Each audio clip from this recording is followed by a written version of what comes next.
Assalamualaikum warahmatullahi wabarakatuh. Kembali lagi bersama saya Livia Safira, salah satu rekan dari Ada Lembar. Kali ini saya akan membahas materi mengenai kualitas makanan dan nutrisi. Silahkan disaksikan secara seksama. Kualitas makanan. Apa yang dimaksud dengan kualitas makanan? Kualitas makanan tidak hanya ditentukan oleh jumlah zat yang dikandungnya, tetapi tergantung pada banyak fitur dan karakteristik yang berbeda-beda. Selanjutnya ada aspek berbeda terkait kualitas makanan. Yang A, nilai kesesuaian. Kesesuaian bagi konsumen. B, nilai kenikmatan. Ini adalah nilai sensorik yang sangat penting dari sudut pandang konsumen. Ini terkait dengan penampilan, bau, rasa, konsistensi, dan suhu. C, psikologis. Kita juga makan karena kita menikmati makanan, ingin memanjakan diri kita sendiri, dan karena kita tergoda oleh publisitas yang memikat. Maka juga bisa menjadi pengganti untuk kebutuhan lain yang tidak bisa kita penuhi. D, nilai kesehatan. Nilai kesehatan makanan selanjutnya bergantung pada komponen berikut. Yang pertama, bahan yang menyehatkan, bahan penting atau vital, energi, zat asing dan polutan, kuman patologis, kecernaan, dan budidaya. E, nilai sosial budaya. Makan tidak hanya memenuhi tujuan nutrisi, tetapi juga secara sosial. Makanan dan jenis makanan tertentu merupakan simbol prestis, misalnya makanan laut, kaviar, buah-buahan eksotis. Beberapa makanan khas untuk negara tertentu tergantung pada kondisi iklim, yang lain sesuai tujuan agama atau tabu atau puasa.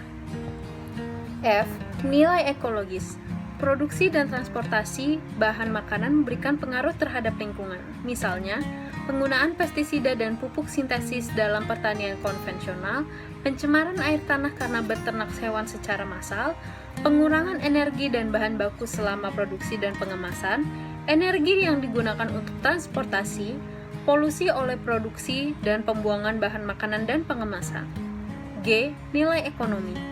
Nilai ekonomi makanan bergantung pada seberapa berharganya bagi produsen, pengolah, dan pedagang. Produsen tertarik pada hasil, atribut mengenai panen, daya tahan, umur simpan, jual, biaya produksi, dan harga jual. Prosesor tertarik pada kualitas yang memungkinkan pemrosesan, harga-harga, dan harga jual. Dealer tertarik pada daya tahan, daya angkut, penampilan, daya jual, harga biaya, dan harga jual. H, nilai politik, impor dan ekspor. Selanjutnya, inilah cara bagaimana kita menilai kualitas makanan. Yang pertama, dari cara produksi pangan atau budidaya atau pemeliharaan ternak. Yang kedua, derajat dan metode pemrosesannya. Yang ketiga, pelabelan pada kemasan. Produk olahan pangan yang telah dikemas harus menunjukkan keterangan tertentu pada kemasan atau pada label yang dilampirkan. Keterangan tersebut dapat berupa informasi kepada konsumen mengenai kandungan gizi, bahan-bahan yang digunakan dalam pembuatan pangan, serta yang paling utama yaitu adanya keterangan mengenai keamanan atau kehalalan dan tanggal kadaluarsa dari produk pangan yang dikonsumsi. Selanjutnya ada seberapa segar makanan tersebut, masa simpan minimal atau tanggal kadaluarsa harus ditentukan dan harus tercantum pada sebuah kemasan produk. Bagaimana kita bisa tahu apakah suatu makanan bebas dari bahan-bahan berbahaya? Hukum menetapkan nilai-nilai yang membatasi bahan-bahan pangan yang bisa berbahaya. Institusi kontrol yang terkait telah melindungi keamanan konsumen dengan memeriksa langsung atau uji laboratorium terhadap produksi makanan tersebut. Jika konsumsi peduli terhadap makanan selama produksinya tidak terpapar polutan dan bebas dari kemungkinan bahan berbahaya, ia harus memilih produk budidaya biologis. Makanan apa yang diubah? Yang pertama ada makanan olahan.